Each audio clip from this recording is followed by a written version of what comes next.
The Heart Specialist. By Shuvayon Mukherjee. The esteemed Dr. Maharaj was the only cardiologist at St. Agatha's hospital. Although I met him many years after he first arrived from Kashmir, the nurses told me everyone had taken to him right away. How could I not? There was a sincerity in the way he spoke, a strength in the hand he put on your shoulder. And when a patient's heart was beyond repair, because there was no way he could save them all, he held their hand and promised to help them through until the very end. Dr. Maharaj was the doctor that patients would kneel next to their children and point to, saying that doctor there, he's the kind one. Yet it was quite something to find a heart specialist who knew so little about the heart. Yes, when I first met Ravi, he was still in the industrious, clueless figure of his 40s.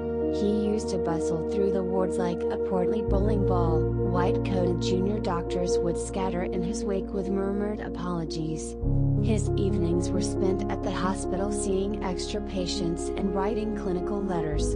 It was ingrained in him from his medical training in India and the challenges he'd endured to become a cardiologist. There was no time to pause, no time for life, and in the process he had become a physician of surpassing quality.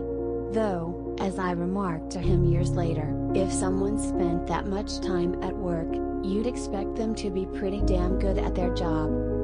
Sometimes the mind keeps itself busy to forget what hides underneath, and I'm sure that was the case in Ravi's middle years. In all the photos from that time, he cycles between 2 or 3 different work shirts, and his mustache is bushy and untrimmed. He was never tall and his waistline grew slowly but steadily. If he did look in the mirror, I doubt he liked what he saw, so it was no wonder his romantic confidence lay down in his boots. I was told it was shameful in his culture to reach his age unmarried. Our first encounter was when we were sharing the care of Mr. Patel. Oh, Mr. Patel was delightful. An elderly gentleman who had survived 2 heart attacks and 3 stents and was now taking a bucket load of hard pills each morning. He had come into hospital for shortness of breath and leg swelling, and I brought my medical team to see him on the ward round, only to find Ravi already at the bedside. They were deep in conversation in Hindi. Hiren's shop sells the best chicken korma I've ever had. Just another reason why we need to get him back on his feet as soon as possible, Ravi said when he saw us, flashing a smile. I felt his eyes linger on me a little longer before he excused himself and left. I remember asking myself who this man thought he was, seeing my patient before he'd even been referred. But I quickly realized that this wasn't a power move or a way to get ahead of the game. This man truly seemed to care about the community and his patients. And, appealingly, he wasn't afraid to show it. I've been seeing Dr. Maharaj through the private system, Mr. Patel said. He knew this would happen eventually, that my heart would fail. Is there any hope for me, doctor? My granddaughter is expecting later this year, and I have another granddaughter graduating from dentistry school, and I do want to see the Eagles when they tour the world next year. There's so much more I want to do. I just want more time. You do have time, I said simply. Much more than you think. That Christmas, I saw Ravi again at the annual work function. Somehow, and I still believe this was the hand of fate, we were assigned to sit side by side at the dinner table. We spoke into the night about medicine, about the limitations of healthcare, about the failings of the system we would pass down to our children. And then something unspoken passed between us, childless as we were, a warning that time was running out.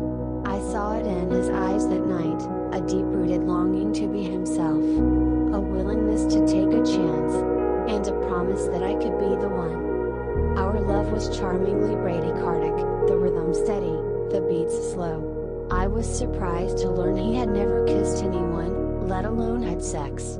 The first time I tried to hold his hand, he recoiled as if my hand was a viper, then embarrassed himself further by claiming that hand-holding was for teenagers. But I wore him down. By 6 months he was leaning into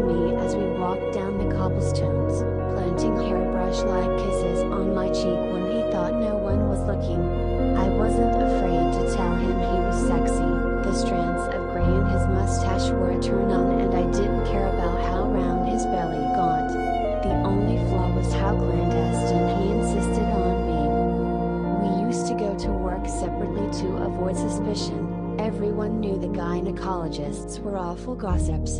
In clinical meetings we exchanged sordid glances at the back of the room where no one could see. But the luxury of our stage in life was that we wanted for nothing. Candlelight dinners where puffs of lavender-scented candles wafted in the rooftop breeze, a memorable getaway to the States, when we perched on a float at Pride and waved giant rainbow flags, all whilst wearing sunglasses to remain incognito, of course. We couldn't have Mr. Patel accidentally recognizing his cardiologist on BBC News. One day, he sat me down and said his parents were coming to visit. I was overjoyed. Maybe this was our chance, an opportunity to share our love with the world. The closet door beckoned. Who better to start with than his parents? I can't tell them, he said. He shook his head. I can't. In my culture, this is shameful. Shameful? I repeated. He just looked at me in defeat. You're a grown man, I said. You're allowed to do this.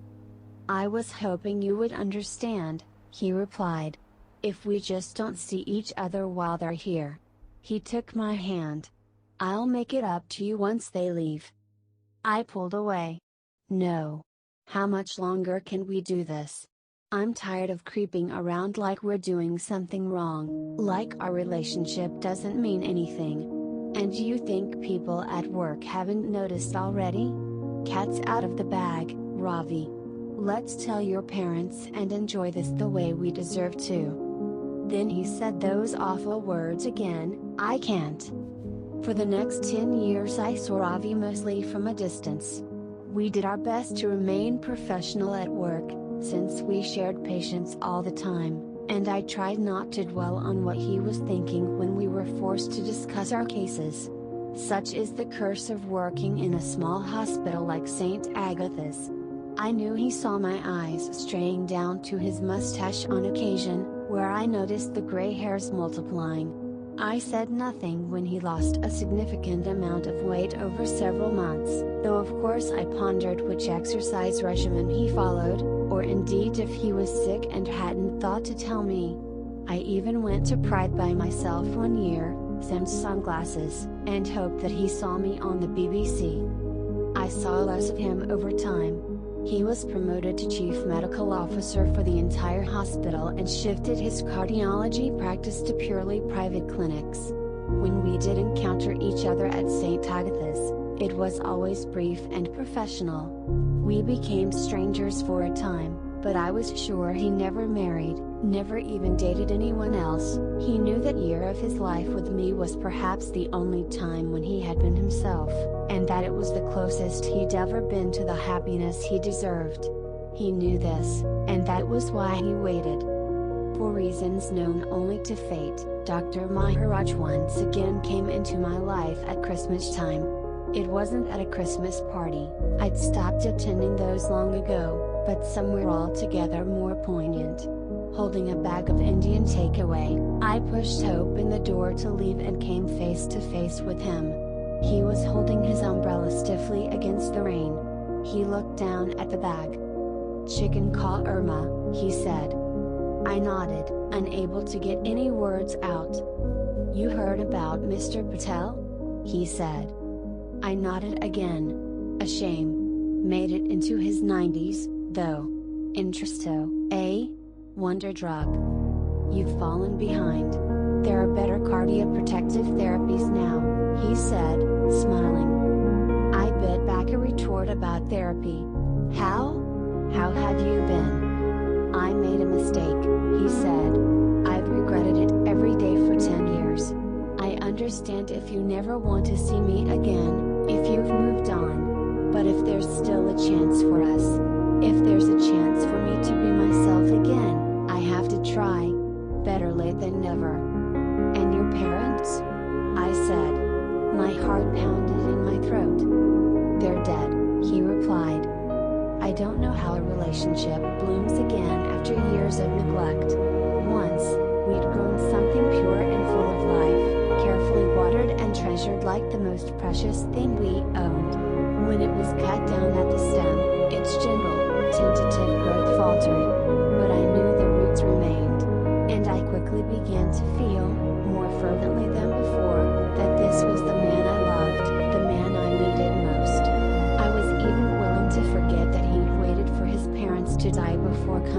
to me. Yet love in our 50s felt different than it had in the previous decade. We quickly settled back into old, familiar patterns, yes, but Ravi's duties as chief medical officer took up much of his time. Where I had started to shed responsibility as an aging physician, he took it upon himself to bear more duties. Many a night was interrupted by a hospital emergency, or some matter that needed his urgent attention, and the gray in his whiskers started to outnumber the black. He began to tell me that he missed working with patients. He was tired of this distant bird's eye view of the hospital. Nevertheless, times were good, and we basked in the sunny freedom of a normal relationship. The days of cautious hand-holding were gone. Ravi's wealth had ballooned with his dual salaries from both the public and private sectors, and on the rare occasions he took time away from work, we jetted off to every corner of the world with first-class seats in the most extravagant hotels. We decided we were too old to attend Pride, instead watching it on the BBC, but quickly changed our minds when we saw geriatric couples, much more decrepit than us, gallivanting with the best of them. All was well, until the call came. Ravi? I saw his face fall as he put the phone down. I've been offered a job, he said. Director of cardiology at Hedron Hospital in Kashmir. Kashmir? I said. Yes, he replied. I'll come with you. We'll keep going. We'll live the same life. We can't. It's Kashmir. We'd have to go back to hiding it all. A silence stretched for eternity. I'd do that for you, I said. I waited for him to pull it out, roots, stem and all. I waited for the rhythm to end. No, he said. I can't do it again. We're not hiding who we are to fit society because we're afraid of what people think, or what they might do. This is it.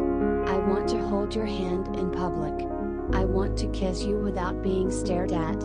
I want to get married, and adopt a child, and raise them with you so that when we're gone, there's someone else who shares our kindness and spreads it the way we do. I don't care where we go. That's all I want. I must have looked at him with the most incredulous expression, because he burst out laughing and pulled me into an embrace. His breath was warm against my neck. His mustache tickled my cheek. I won't let you go this time, he said. I can't. For all of his expertise in cardiology, the esteemed Dr. Maharaj took 56 years to qualify as a specialist in the heart.